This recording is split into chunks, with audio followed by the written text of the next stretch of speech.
Perkenalkan, nama saya Andre Pinam dari kelas 7. Saya akan menjelaskan tentang nafza dan narkoba.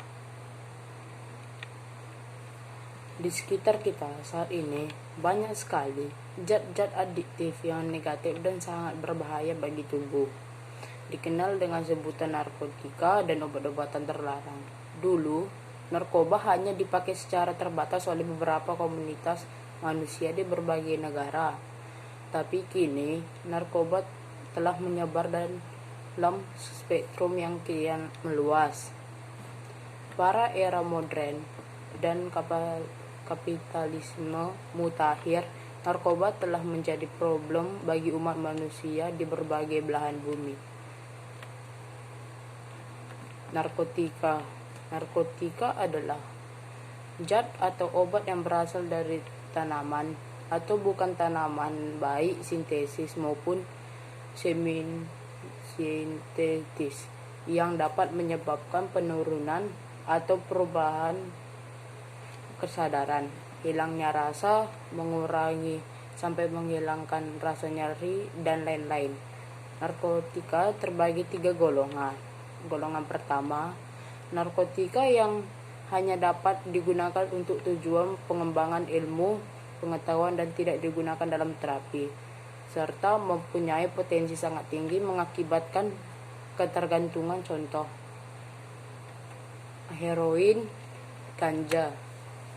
Golongan kedua, narkotika yang berkhasiat pengobatan, digunakan sebagai pilihan terakhir dan dapat digunakan dalam terapi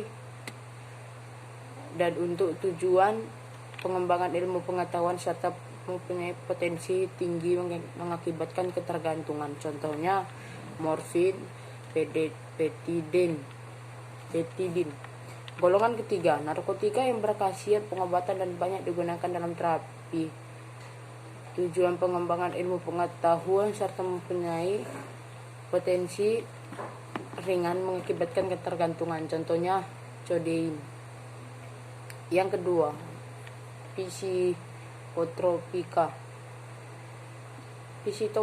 Psikotropika adalah zat atau obat baik alamiah maupun sintesis, bukan narkotika, yang berkhasiat psikoaktif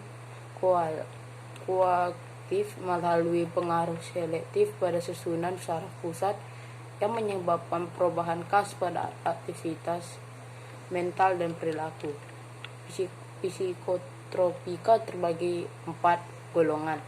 Golongan pertama, psikotropika yang hanya dapat digunakan untuk tujuan ilmu pengetahuan dan tidak digunakan dalam terapi, serta mempunyai potensi kuat mengakibatkan sindroma ketergantungan. Contohnya ekstasi. Golongan kedua, psikotropika yang berkhasiat pengobatan dan dapat digunakan dalam terapi dan untuk tujuan ilmu pengetahuan serta mempunyai potensi kuat mengakibatkan sindroma ketergantungan. Contohnya amfetamine. Golongan ketiga, psikotropika yang berkhasiat pengobatan dan banyak digunakan dalam terapi dan untuk tujuan ilmu pengetahuan serta mempunyai potensi sedang mengakibatkan sindroma ketergantungan. Contohnya phenobarbital. Golongan keempat, psikotropika yang berkhasiat pengobatan dan sangat luas digunakan dalam terapi dan untuk tujuan ilmu pengetahuan serta mempunyai potensi ringan mengakibatkan sindroma ketergantungan. Contohnya nitrazepam, diazepam. Zat adiktif lainnya adalah bahan atau zat yang berpengaruh psikoaktif di luar narkotika dan psikotropika, meliputi minuman alkohol.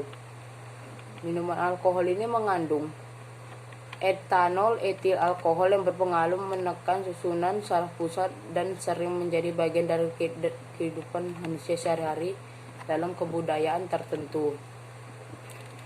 Jika digunakan bersamaan dengan narkotika atau psikotropika akan memperkuat pengaruh obat atau zat itu dalam tubuh manusia.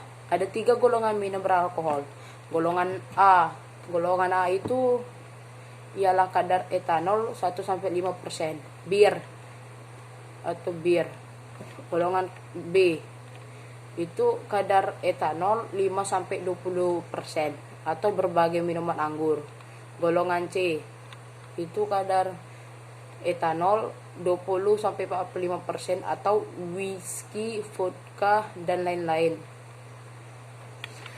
Inhalasi atau gas yang dihirup dan solvent atau zat pelarut mudah menguap berupa senyawa organik yang terdapat pada berbagai barang keperluan rumah tangga, kantor, dan sebagai pelumas mesin. Yang sering disalahgunakannya adalah lem, thinner, penghapus, dan lain-lain.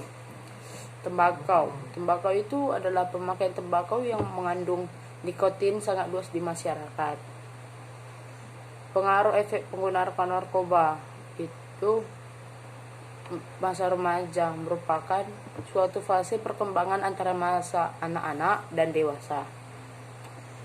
Masalah terjadi lebih gawat lagi bila karena penggunaan narkoba para remaja tertular dan menularkan HIV atau AIDS di kalangan remaja. Hal ini terbukti dari pemakaian narkoba melalui jarum suntik secara bergantian.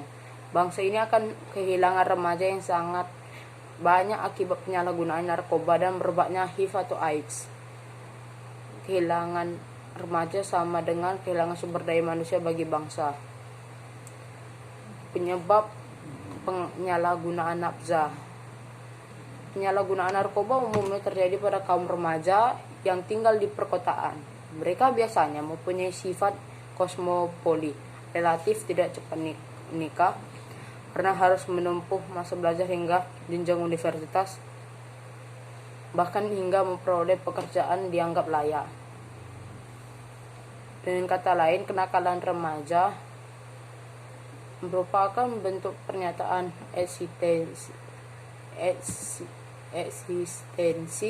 diri di tengah-tengah lingkungan dan masyarakatnya, bukan kenakalan semata.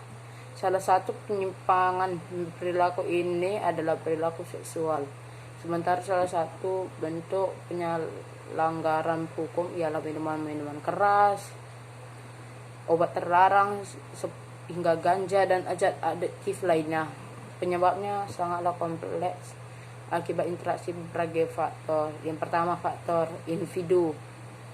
Kebanyakan dimulai pada saat remaja, sebab pada remaja sedang mengalami perubahan biologi, psikologi, maupun sosial yang pesat. Ciri-ciri remaja yang mempunyai risiko lebih besar menggunakan nafza: cenderung memberontak, kurang percaya diri, mudah kecewa, murung, pemalu, diam, merasa bosan dan jenuh, identitas diri kabur, putus sekolah, dan lain-lain. Faktor lingkungan meliputi faktor keluarga dan lingkungan pergaulan baik sekitar rumah, sekolah, teman sebaya, maupun masyarakat. Yang ketiga, lingkungan keluarga. Lingkungan keluarga itu ada penyebabnya itu penyebab lingkungan keluarga, komunikasi orang tua dan anak kurang baik, hubungan kurang harmonis, orang tua yang bercerai kawan lagi, dan lain-lain. Dampak positif penggunaan narkoba merupakan senyawa psikotropika yang biasa digunakan untuk membius pasien saat hendak dioperasi atau obat-obatan untuk penyakit tertentu. Dampak negatif. Efek dari narkoba bisa mengakibatkan seseorang menjadi berhalusinasi dengan melihat satu hal atau benda yang sebenarnya tidak ada jika dikonsumsi dalam sekian dosis tertentu. Demikian penjelasan narkoba dari saya. Sekian dan terima kasih.